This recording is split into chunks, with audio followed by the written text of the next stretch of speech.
Imagine you're all alone in nature. You need to get goods. You can get these by working. If you have time or savings left after feeding yourself, then you can spend that while making tools.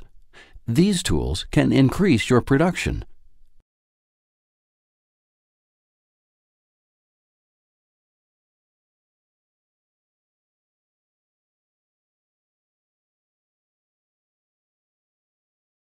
You come across another person. He has different skills and a different environment. What the two of you can do is that each spends his time doing what he is best at, and then you trade with each other, making you both better off.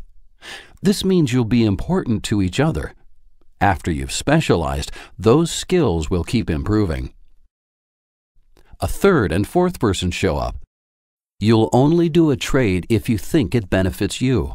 Someone has to offer you that good of a price where you can stop making it yourself, and that is based on your skills, environment, and wants. This is the way all can coordinate their production, which they can also keep adjusting over time. Becoming wealthier here is a case of producing and trading a lot of what the others value. Interfering with the work or the trading of the individuals means there will be less to trade, or it will distort the coordination of work in the group. To prevent this, the concept property can be adopted. It means what you make out of nature becomes yours, and you're free to trade it. You can choose to hold your property in common ownership with someone else, but it means you stop checking if you're materially benefited between you and that person, which would be the case under trading.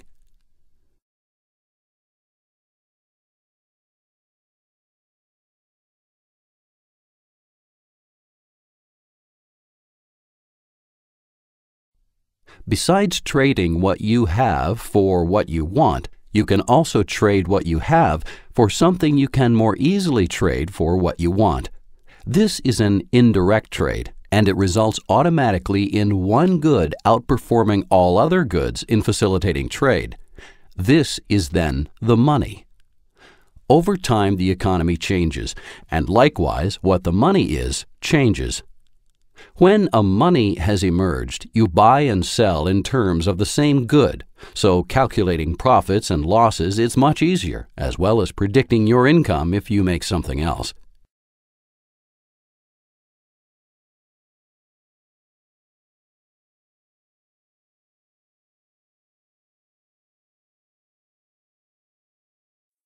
Besides trading goods, you can also trade your labor.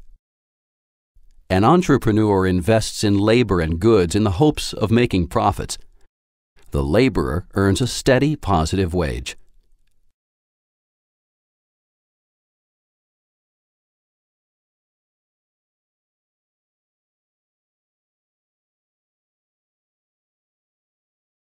Goods can be loaned out to another person. Interest is the price paid for it.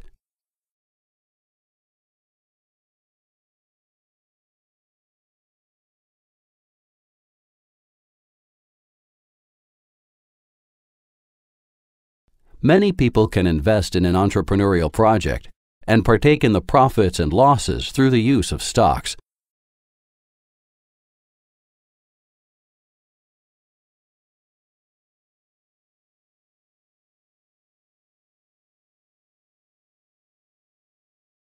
Insurance is a trade where one party assumes a specific risk of another party. The customer pays a surplus over the averaged estimated payout.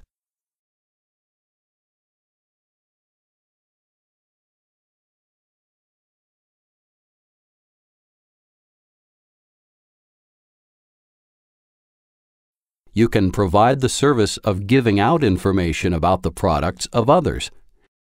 Individual consumers have preferences about what degree of uncertainty about offerings they're willing to risk and how much it is worth for them to get more information.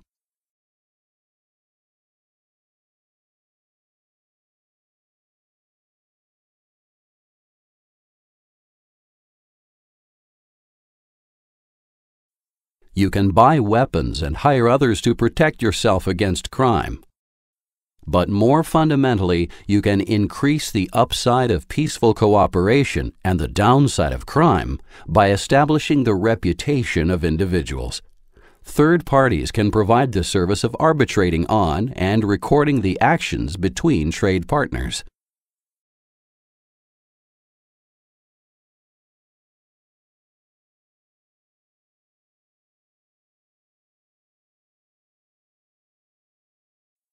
Property ownership helps preserve the environment and use it efficiently in a number of ways.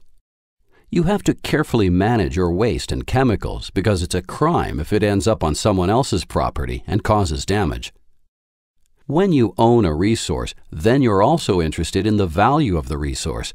This means that you're not just thinking of the immediate return, but also about the returns in the future and the value of the property itself on the market, which is the estimated returns in the future by buyers.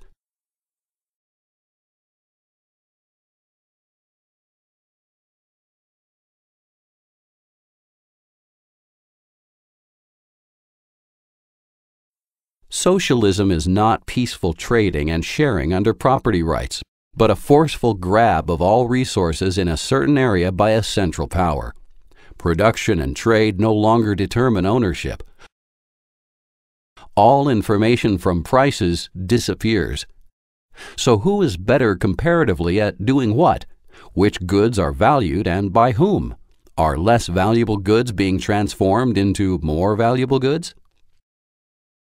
If a group of men were great at coordinating labor and production, then the proper way of dealing would be to offer these services voluntarily, like any other firm. Resorting to violent aggression is an admission that the well-being of the individuals they are dealing with is not valued.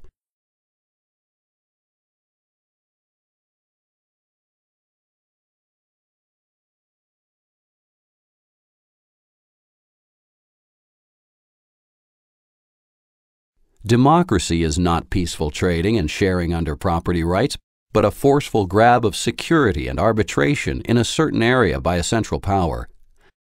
Public voting then determines who makes and interprets the rules. So what happens is that everyone tries to use the rule-making power of the state in their own advantage. It will be a constant push toward the erosion of the freedom to produce, own, trade, and act, and very little in way of holding it back.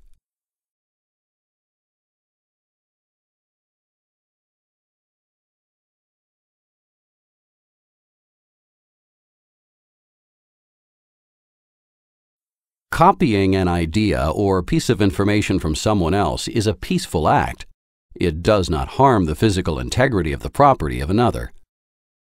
In fact, it is one of the most important ways that producers have to create beneficial offerings, because they can see what works and doesn't work, and produce what does work cheaper or build upon it in a new way or a new place.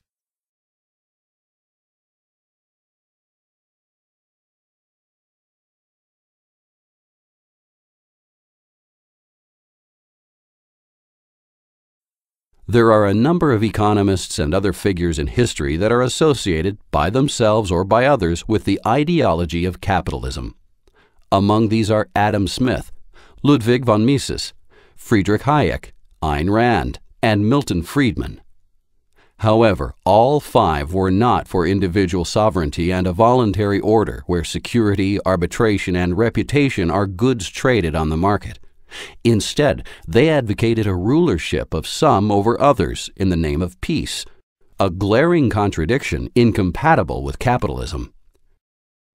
On top of this, Smith was also for the monopolistic state to produce roads, bridges, canals, harbors, coinage, a postal service, hallmarking of gold and silver, quality regulation of wool and linen cloth, regulation of paper money notes, regulation of bank trades, public and compulsory education, publicly funded religious instruction, protection of intellectual property, and more.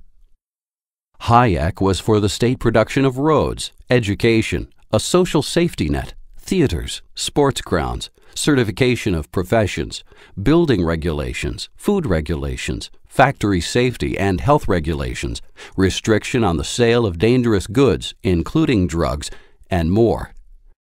Friedman was for the state production of roads, city parks, and the protection of intellectual property, and if a state had a central bank, which he did finally end up being against, he advocated it steadily inflate and intervene heavily during a depression. Rand was for the protection of intellectual property. Mises did not advocate additional state interventions.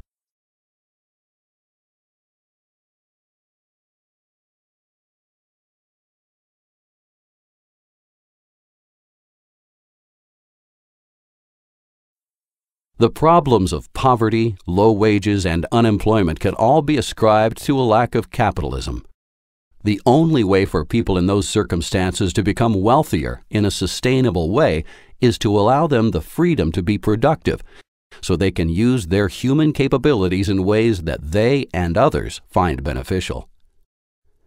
If you look at the areas where people are the poorest, you will no doubt find enormous restrictions on all industries, from farming to healthcare to factories and money, in the strength of their property rights, from buying to exporting, and in their freedom to travel and relocate.